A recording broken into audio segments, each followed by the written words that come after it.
আসসালামু আলাইকুম রহমতুল্লাহ বারাকাতুহ। এই মুহূর্তে দেশ ও দেশের বাহির থেকে যারা এই ভিডিওটি দেখছেন তাদেরকে আমার পক্ষ থেকে স্বাগতম এবং অভিনন্দন।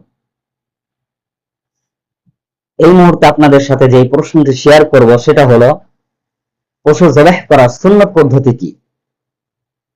পশু জবাহ করার সুন্নত পদ্ধতি হলো, প্রথমে ভালোভাবে ছুরি ধার দিয়ে নিবে।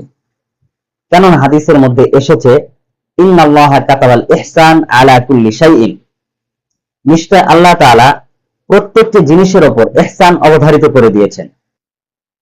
হাদিসের মধ্যে এটাই এসেছে, ওয়াইদা যাবাহতুম ফাহসিনুল যাবহা, যখন তোমরা জবাহ করো তখন দয়ার সাথে জবাহ করো। সুতরাং প্রথমে ভালোভাবে ছুরি ধার দিয়ে নিতে হবে। তারপর পশুর মাথা দক্ষিণ দিকে রেখে পাগুলো কেবলামুখী করে শোয়াবে। এরপর জবাহকারী কেবলামুখী হয়ে বিসমিল্লাহ আল্লাহু আকবার বলে জবাহ করবে। আর যদি উট হয় তাহলে নহর করবে।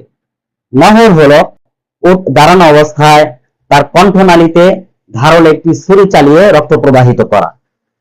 আর যদি গরু, ছাগল, মহিষ অথবা এ জাতীয় প্রাণী হয় তাহলে জবাহ করবে।